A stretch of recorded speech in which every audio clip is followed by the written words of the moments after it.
خواتین حضرات، میں ہوں آپ کا میزبان عارف کسانہ اور آپ کو خوش آمدید کہتا ہوں اسٹاکہولم سویڈن سے۔ آج کے ولاگ میں ہم بات کریں گے سویڈن اور یورپ کی امیگریشن پالیسی میں آنے والی بڑی اور اہم تبدیلیوں کے حوالے سے، جو کہ work permit holders, students, P H D researchers اور اسائلم سیکرز کے حوالے سے ہیں، اور ساتھ ہی بھارت نے جو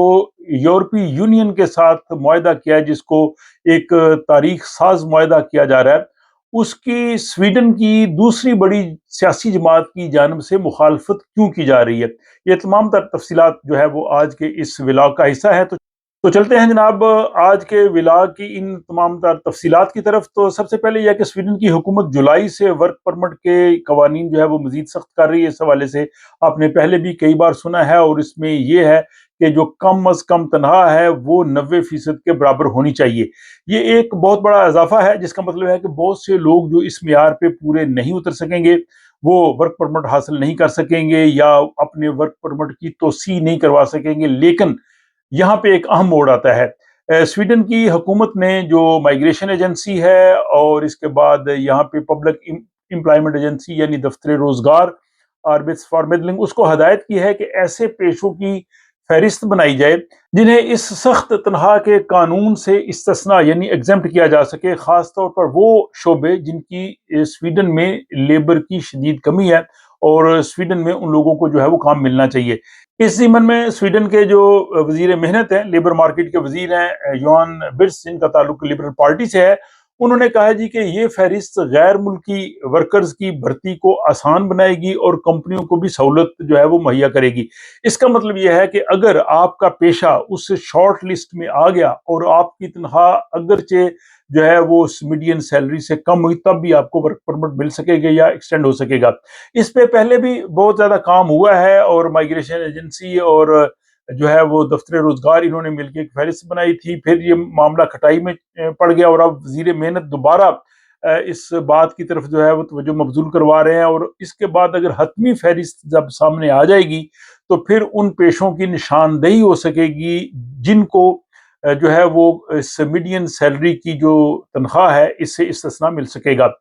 اور دوسری بڑی خوشخبری پی ایچ ڈی اسٹوڈنٹس کے لیے، جس حوالے سے ہم پہلے بھی بات کر چکے ہیں کہ سویڈن کی حکومت جو ہے وہ اس تجویز پہ کام کر رہی ہے کہ جس کا مطلب ہے کہ غیر یورپی پی ایچ ڈی اسٹوڈنٹ جو ہیں وہ سویڈن میں ہوں، ان کو سویڈن میں رہنے کے مواقع فراہم کیے جائیں، اور اگر کوئی پی ایچ ڈی طالب علم لگاتار 3 سال سویڈن میں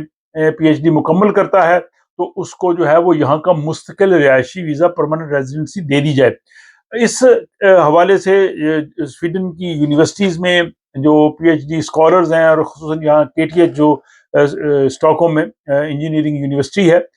اس میں اسٹوڈنٹس نے کہا ہے کہ یہ ایک اہم فیصلہ ہے، اس سے بہت سے طلبہ کو فائدہ ہوگا اگر وہ سویڈن میں رہنا چاہتے ہیں، کام کرنا چاہتے ہیں، اور اپنی تحقیق کے سویڈن کو فائدہ پہنچانا چاہتے ہیں۔ تو یہ اسٹوڈنٹس کے لیے بھی، پی ایچ ڈی اسکالرس کے لیے بھی، اور حکومت کے لیے بھی، سویڈن کے لیے بھی جو ہے ایک بہت خوشائند صورتحال ہوگی۔ اور یہ اس حکمت عملی کا جو ہے وہ حصہ ہے جس کے تحت سویڈن ہائیلی اسکلڈ ٹیلنٹ کو جو ہے وہ ملک میں رکھنا چاہتا ہے، کیونکہ اس پہ بہت بات ہوئی ہے کہ سویڈن میں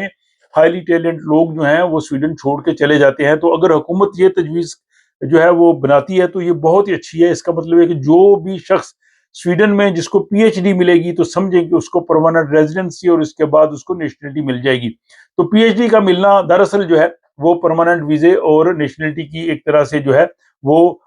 راستہ کھول دے گا، اس کی ایک طرح سے یہ ہے گارنٹی ہوگی۔ اور اس کے بعد جناب یہ ہے کہ اس ہفتے آپ نے بھارت اور یورپی یونین کے درمیان ہونے والے اس معاہدے کے بارے میں سنا جس کو مدر آف آل ٹریڈز کہا جا رہا ہے، جس کو بہت ایک تاریخی معاہدہ کہا جا رہا ہے کہ بھارت نے یورپی یونین کے 27 ممالک کے ساتھ معاہدہ کیا ہے۔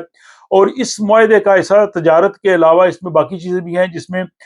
بھارتی جو اسٹوڈنٹس ہیں، ریسرچرز ہیں، سیزنل ورکر ہیں،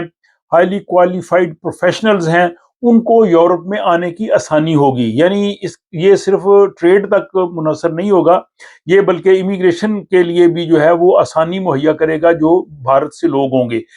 اور یورپی یونین نے بھارت میں ایک نیا دفتر کھولنے کا بھی اعلان کیا ہے جس کو ای یو لیگل گیٹ وے کا نام دیا گیا ہے۔ لیکن اس پہ سویڈن کی جو دوسری بڑی سیاسی جماعت ہے، سویڈش ڈیموکریٹس ایس ڈی،